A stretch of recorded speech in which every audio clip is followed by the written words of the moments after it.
Hi, Doug Gould of WorshipMD. Today we're going to talk about what a subgroup does. You might not know what they do, and you might be using it for something that subgroups were never really intended to be used for. But apart from that, we're going to show you why you want to use them.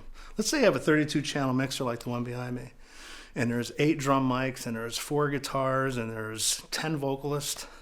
To try to mix that during a performance is going to be really cumbersome and difficult. So drum mics, for instance, are a perfect poster child for why we use a subgroup. I have a kick drum, I have a snare drum, I got 2 overheads, tom mics, all kinds of stuff.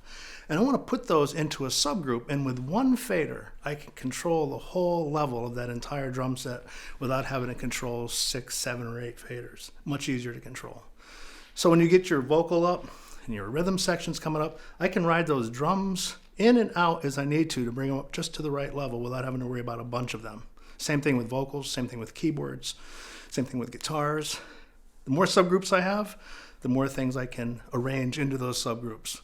But fewer faders is way better than a lot of faders. Even if I only had 2 groups, I could do band and vocal. I could do the whole mix with 2 faders. So let me show you how to assign these.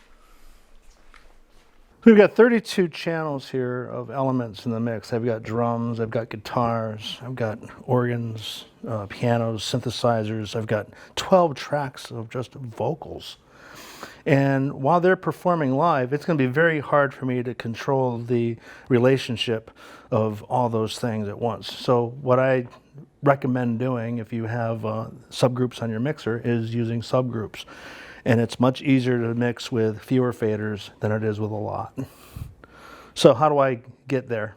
Well, you're going to start by assigning things that are similar to a subgroup. So in this particular case, let's put all the drums in subgroup 1. And how you do that would be to select. You notice it's going to the main output right now. I don't want that. I want it to go to a subgroup. And I'll tell you why in a minute.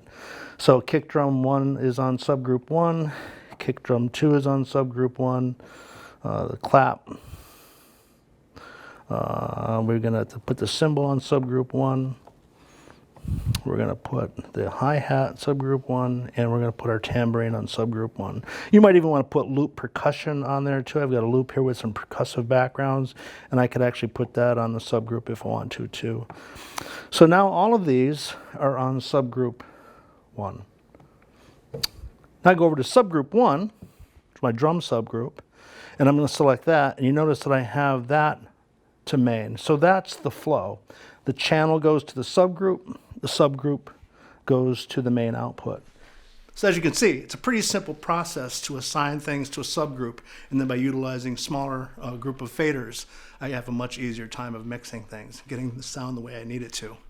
The other reason we use subgroups is for return of effects, let's say. Some people would prefer to bring a effect return, like a reverb or delay, into a subgroup. So at the end of the song, when the singer is singing that long delayed note, he can ride that fader up instead of reaching up for a pot on the effects. So until next time, hope you enjoyed it. Doug Gould over and out.